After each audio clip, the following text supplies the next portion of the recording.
Hello and welcome everyone. मैं हूं नेहा स्कॉक्लेवर से, आपकी English language expert. Today is February 2, 2026 और हम डिकोड करने जा रहे हैं द हिंदू के आज के एडिटोरियल्स। अगर आप इस एडिटोरियल का और भी detailed breakdown reading comprehension questions के साथ देखना चाहते हैं तो हमारी एडिटोरियल एनालिसिस वेबसाइट ज़रूर विजिट करें। वेबसाइट का लिंक डिस्क्रिप्शन में है। साथ ही इन एडिटोरियल्स की प्रीमियम PDF जिसमें सारी इंपॉर्टेंट वोकैबुलरीज हैं, वो आपको स्कॉक्लेवर के टेलीग्राम चैनल पर बिल्कुल फ्री मिलेगी। चैनल ज्वाइन करने का लिंक भी डिस्क्रिप्शन में दिया गया है। माय एडवाइस, अगर आपको कोई सेंटेंस या एक्सप्लेनेशन समझ ना आए तो feel free to pause and analyse. अगर पॉसिबल हो तो समझने के बाद उस सेंटेंस को 2 बार जोर से पढ़ें। Trust me, if beginners do this, they will drastically improve their English knowledge in just 6 months. So, let's begin with the first editorial. इसका टाइटल है Credible and Creditable on Union Budget 2026-27।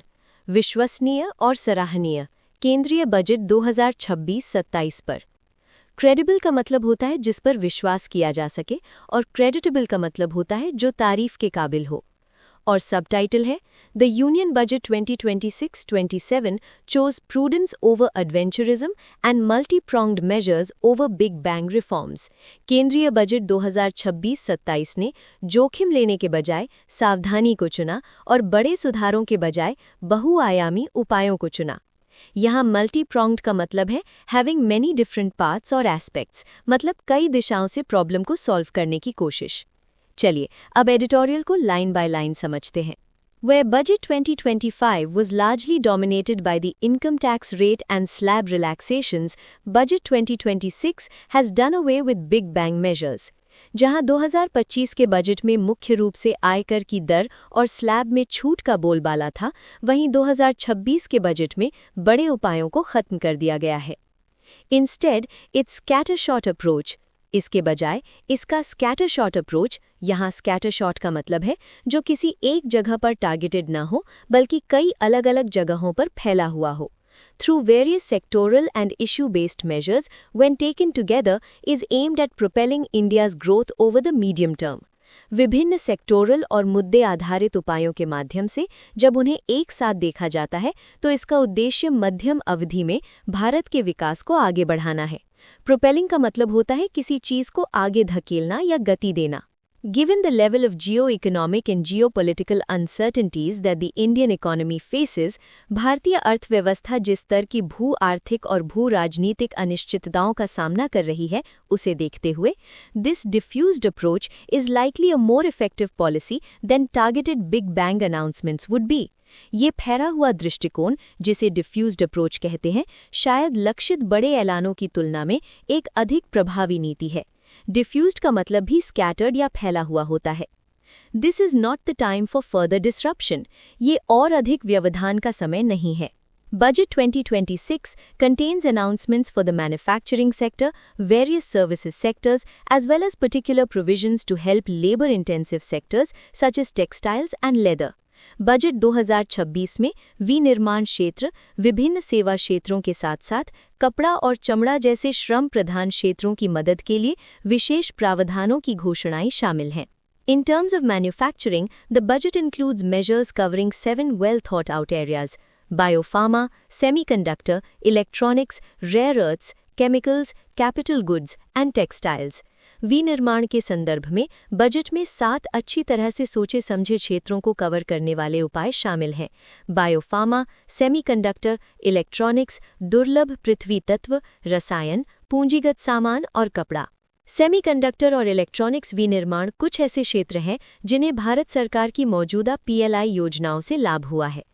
The India Semiconductor Mission 2.0 and the increased allocation under the Electronics Component Manufacturing Scheme are appropriate follow-ups to this। India Semiconductor Mission 2.0 और Electronics Component Manufacturing Scheme के तहत बढ़ा हुआ आवंटन इसके उचित अनुवर्ती कदम है। These are sectors where India needs to become globally competitive। ये ऐसे क्षेत्र हैं जहां भारत को विश्व स्तर पर प्रतिस्पर्धी बनने की आवश्यकता है। The Biopharma Shakti scheme is aimed at making India a global biopharma manufacturing hub with an allocation of 10,000 crore rupees over the next 5 years. Biopharma शक्ति योजना का उद्देश्य अगले 5 वर्षों में 10,000 करोड़ रुपए के आवंटन के साथ भारत को एक ग्लोबल बायोफार्मा मैन्युफैक्चरिंग केंद्र बनाना है.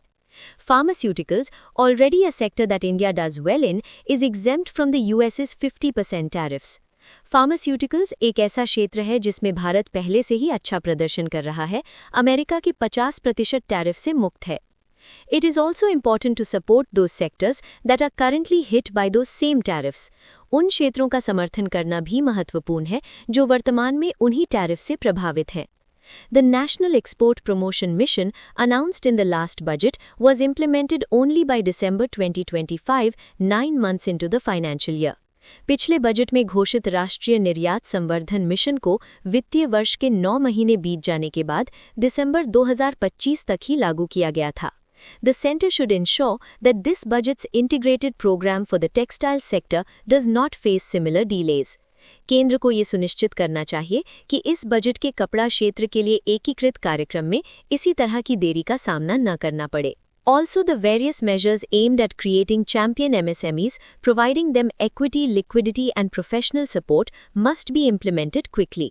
साथ ही चैंपियन MSMEs बनाने, उन्हें equity, liquidity और professional सहायता प्रदान करने के उद्देश्य से विभिन्न उपायों को जल्दी से लागू किया जाना चाहिए. MSMEs account for 48.6% of India's exports, and the EU FTA, even if it is implemented soon, will not kick in quick enough to offset the ongoing pain caused by the US tariffs. MSMEs Bharat के निर्यात का 48.6% हिस्सा है और EU FTA भले ही इसे जल्द ही लागू कर दिया जाए, अमेरिकी टैरिफ के कारण हो रहे मौजूदा दर्द को दूर करने के लिए उतनी जल्दी प्रभावी नहीं होगा. यहाँ ऑफसेट का मतलब है किसी चीज के असर को बैलेंस करना या कम करना. The services sector to stands to benefit from budget 2026. सेवा क्षेत्र को भी बजट 2026 से लाभ होने वाला है. The high-powered Education to Employment and Enterprise Standing Committee, announced by the Finance Minister, should get off the ground soon. वित्त मंत्री द्वारा घोषित उच्चाधिकार शिक्षा से रोजगार और उद्यम स्थायी समिति को जल्द ही शुरू हो जाना चाहिए. The focus on healthcare and medical tourism, where India is already developing strengths, is a good start. स्वास्थ्य सेवा और चिकित्सा पर्यटन पर ध्यान केंद्रित करना, जहां भारत पहले से ही अपनी ताकत विकसित कर रहा है, एक अच्छी शुरुआत है. In keeping with the budget's multi-pronged approach, the centre has sought to cater to the election-bound states this year through several smaller announcements, such as dedicated rare earth corridors to benefit Odisha, Kerala, Andhra Pradesh and Tamil Nadu, a coconut promotion scheme for Kerala, an integrated East Coast Industrial Corridor for West Bengal, and the first of the new national waterways to begin in Odisha. Budget के बहुआयामी दृष्टिकोण के अनुरूप केंद्र ने इस वर्ष चुनावी राज्यों को कई छोटी घोषणाओं के माध्यम से पूरा करने की कोशिश की, जैसे कि ओडिशा, केरल, आंध्र प्रदेश और तमिलनाडु को लाभ पहुंचाने वाले समर्पित दुर्लभ पृथ्वी गलियारे, केरल के लिए नारियल संवर्धन योजना, पश्चिम बंगाल के लिए एक एकीकृत पूर्वी तट औद्योगिक गलियारा और ओडिशा में शुरू होने वाले नए राष्ट्रीय जलमार्गों में से पहला.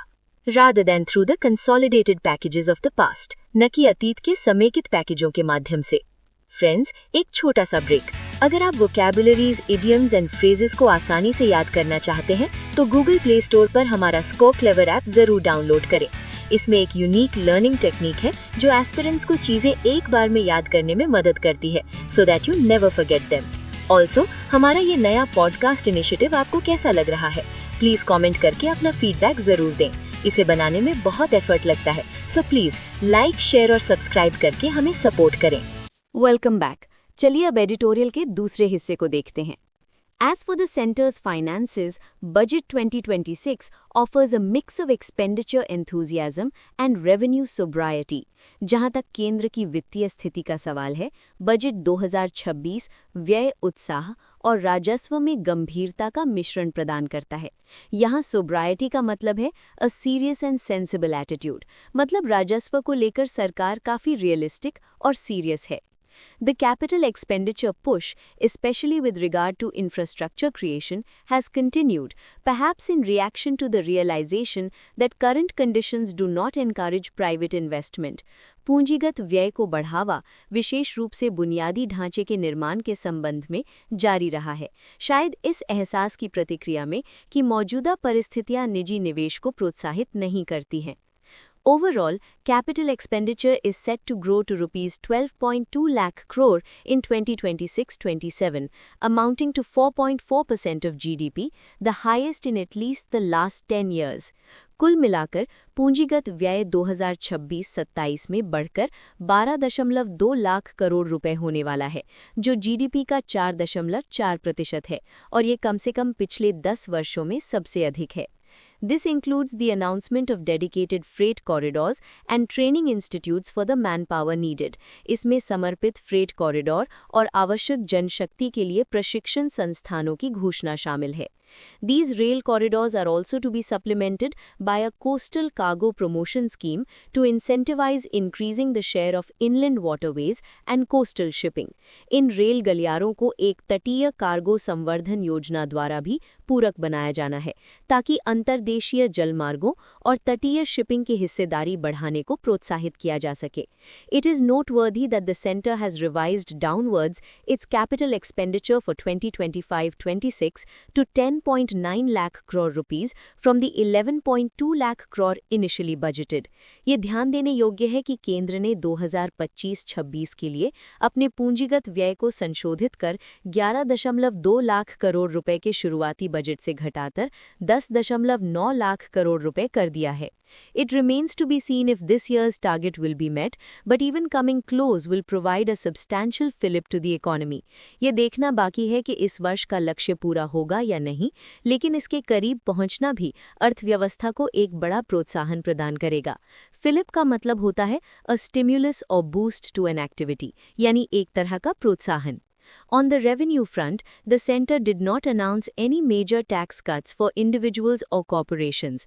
राजस्व के मोर्चे पर केंद्र ने व्यक्तियों या निगमों के लिए किसी बड़ी कर कटौती की घोषणा नहीं की। In 2019 and 2025 respectively, corporations and individuals received substantial tax relief.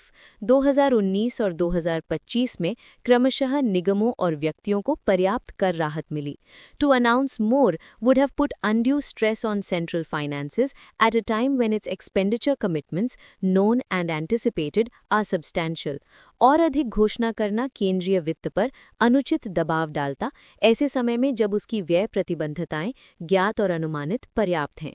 However, while direct taxes have largely received procedural improvements, the budget has included a slew of indirect tax relaxations. हालांकि जहां प्रत्यक्ष करों में काफी हद तक प्रक्रियात्मक सुधार हुए हैं, वहीं बजट में कई अप्रत्यक्ष कर छूट शामिल की गई हैं। A slew of something का मतलब होता है a large number of something. For example, a slew of new movies, मतलब बहुत सारी नई फिल्में। For the promotion of marine, leather and textile products exports and speeding up India's energy transition, समुद्री चमड़ा और कपड़ा उत्पादों के निर्यात को बढ़ावा देने और भारत की ऊर्जा परिवर्तन को तेजी करने के लिए। The tax revenue projections are largely sober. कर राजस्व अनुमान काफी हद तक गंभीर और यथार्थवादी हैं। Corporate tax revenue is projected to grow nearly 14% over the budget estimates of 2025-26. Corporate tax राजस्व में 2025-26 के बजट अनुमानों की तुलना में लगभग 14% की वृद्धि का अनुमान है। This is broadly in line with the revised estimates for 2025-26, coming in 12.4% higher than the actuals of the previous year. ये मोटे तौर पर 2025-26 के संशोधित अनुमानों के अनुरूप है, जो पिछले वर्ष के वास्तविक आंकड़ों से 12.4% अधिक है। Income tax revenue has been budgeted to grow 1.9% over the BE of 2025-26, an expected outcome following last budget's substantial rate relaxations. आयकर राजस्व को 2025-26 के बजट अनुमान से 1.9% अधिक बढ़ने का बजट बनाया गया है। ये पिछले बजट की पर्याप्त दर छूट के बाद एक अपेक्षित परिणाम है।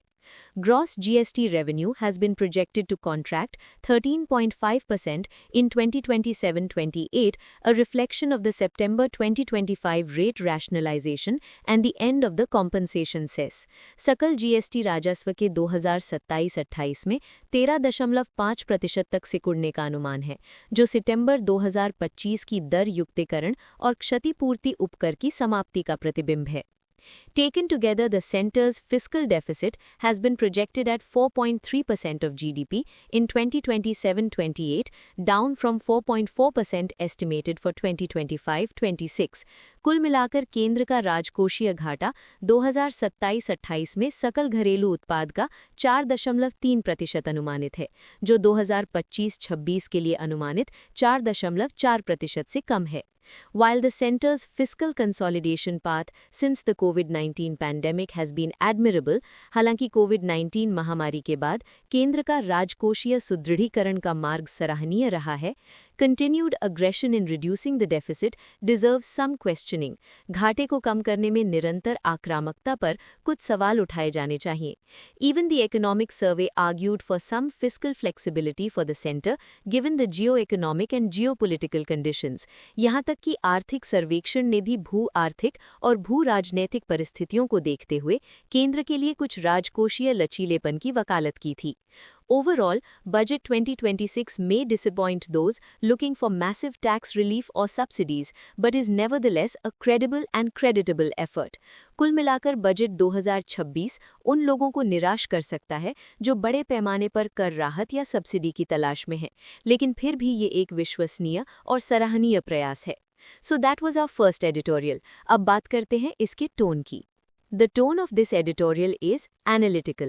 ऐसा इसीलिए because the author breaks down the budget into its key components. लेखक बजट को उसके प्रमुख घटकों में तोड़ता है, examines the government's choices like prudence over adventurism and evaluates the potential impact of these decisions. सरकार के विकल्पों की जांच करता है, जैसे जोखिम के बजाय काशी, और इन निर्णयों के संभावित प्रभावों का मूल्यांकन करता है. It doesn't just present facts but offers a reasoned assessment, weighing both the strengths and weaknesses of the financial plan. ये सिर्फ तथ्य प्रस्तुत नहीं करता, बल्कि वित्तीय योजना की ताकतों और कमजोरियों दोनों को तौलता हुआ एक तर्कपूर्ण मूल्यांकन प्रदान करता है. And that's a wrap for today's analysis. But wait, the learning isn't over yet. अपने दिन की लर्निंग को टेस्ट करने के लिए ज्वाइन कीजिए हमारी डेली एडिटोरियल वोकैब लीग. ये एक लाइव क्विज है जो हमारे टेलीग्राम चैनल पर हर शाम 7 बजे होता है. इसे आप एडिटोरियल वोकैबुलरी का IPL भी कह सकते हैं. इसमें मंथली लीग्स होती हैं, स्कोर्स बनते हैं और रिवॉर्ड्स भी मिलते हैं. So come and join the स्कॉ clever vocab league. Joining link description में है. This is your host and expert Neha signing off. Keep learning, keep growing. See you tomorrow.